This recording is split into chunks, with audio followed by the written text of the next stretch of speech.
네, 새누리당의 비대위와 혁신위 구성안 의결이 친박계 집단 반발로 결국 무산됐습니다.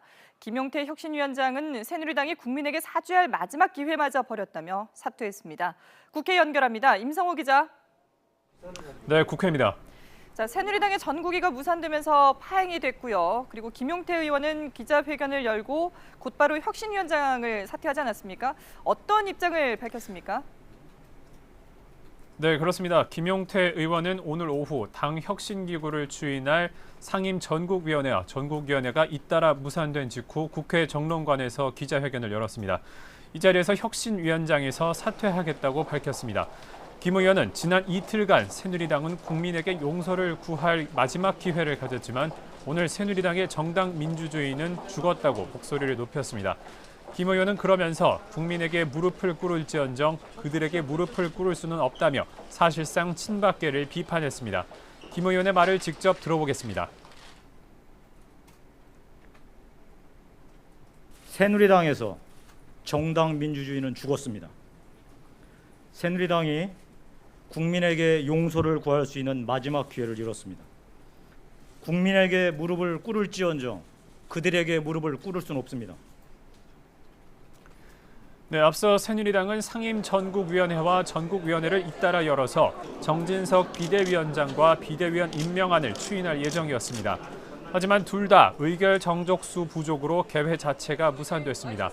비박계 의원들은 오늘 상황이 새누리당이 정당이 아니라 특정인에 대한 충성심을 잣대로 움직이는 패거리 집단임을 보여주는 것이라고 비판했습니다. 그러면서 특정 계파와 특정 지역 출신 의원들이 여의도 주변에 머물면서 누군가의 지시를 받고 회의장에 들어오지 않았다고 주장했습니다.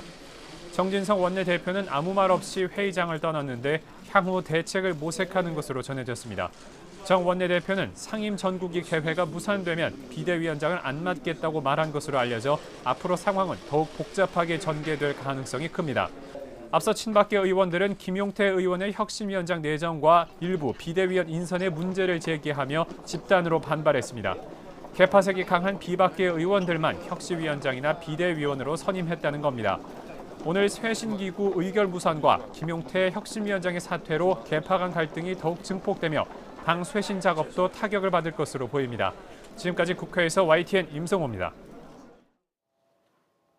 네, 그럼 이번 사태와 관련해서 새누리당 김태흠 의원을 전화로 연결해 좀 더 자세한 얘기 나눠보겠습니다. 김태흠 의원님 안녕하십니까? 네, 안녕하세요. 김태흠입니다. 네, 방금 저희 취재 기자도 전해드렸듯이 오늘 전국위와 상임 전국위가 모두 무산됐는데요. 이런 사태까지 오게 된 배경은 뭐라고 보십니까?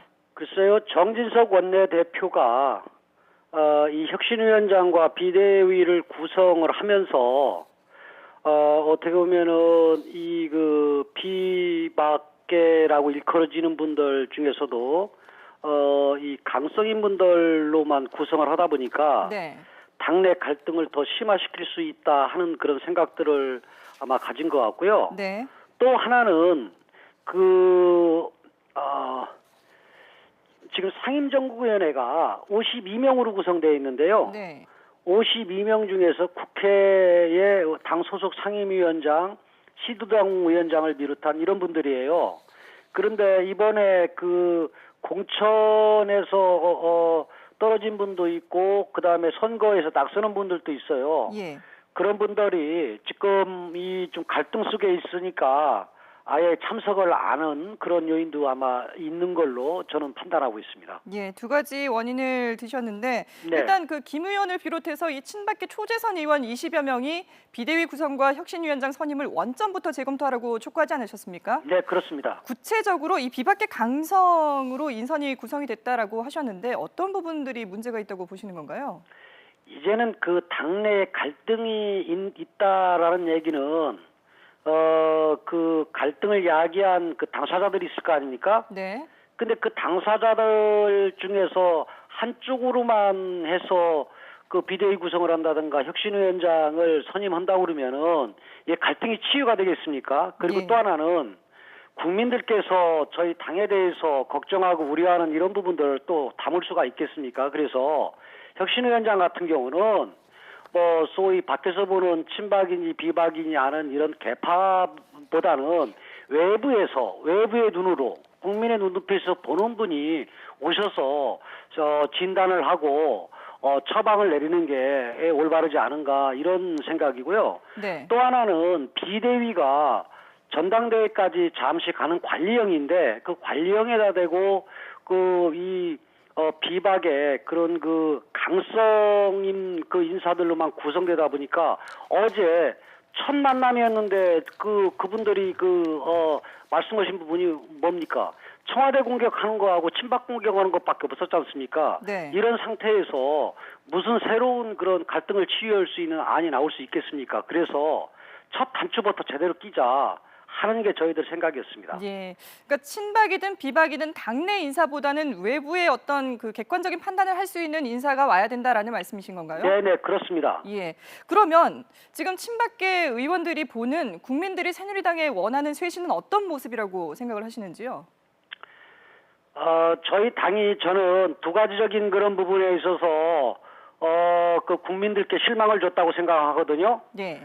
첫째는 보수의 가치를 추구하는 정당으로서 이 미래에 대한 보수의 가치에 대한 버릴 건 버리고 그다음에 진보가 추구하고 그다음에 또 국민들이 원하는 이런 부분들에 대한 미래에 대한 가치를 준비하는 담론을 준비하는 부분에 대해서 첫째 미흡했고요. 또 네. 두 번째로는 친박과 비박이 갈등하는 모습들을 비치면서 국민들께 실망을 줬다고 생각하거든요. 예. 예, 이 두 가지 때문에 저희는 이 두 가지를 그래서 국민들께서 걱정하는 부분을 담아야 되는 그런 쇄신안이 나와야 된다고 생각을 합니다. 지금 말씀하신 두 가지 중에 어떻게 보면 친박과 비박 간의 어떤 갈등의 요소들이 큰 비중을 차지한다라고 많은 분들이 지금 보고 있지 않습니까? 네네. 그런데 오늘 이런 모습을 보임으로써 이런 데 대한 국민들의 불신이라든지 이런 게 더 깊어질 거라고 보지는 않으십니까?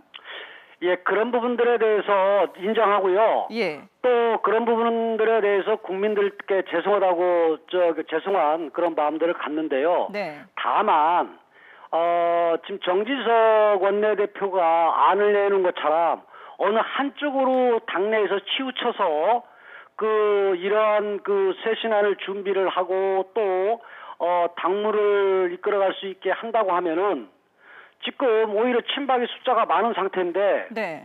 서로 간에 네 잘못 내 잘못 서로 탓하는 그런 상황이 되고 예. 화합과 그다음에 갈등을 치유할 수 있는 그런 상황으로 갈 수 없다 하는 게 저희들 생각입니다. 그래서 첫 단추부터 제대로 끼야 된다 하는 게 저희 어제 초재선 20명이 주장했던 내용입니다. 예. 지금 정진석 원내대표 같은 경우는 상임 전국이 개회가 무산이 되면 비대위원장을 안 맡겠다고 말을 한 것으로 지금 알려지고 있거든요. 네네. 그리고 실제로도 지금 정 원내대표가 오늘 비대위원장 추인을 못 받았기 때문에 대표 권한 대행 자체도 좀 문제가 생기지 않겠습니까? 앞으로 그럼 이 사태를 어떻게 수습해 갈 생각이신가요? 일단은 정진석 원내대표께서 첫 단추를 잘못 끼면서 지금 당내를 오히려 화합과 자기가 주장하는 그런 협치의 그런 방향으로 가지 않고 더 분란을 일으킨 그런 지금 상황을 초래한 거 아닙니까? 네. 그렇기 때문에 본인께서 결자 해지를 해야 된다고 생각합니다.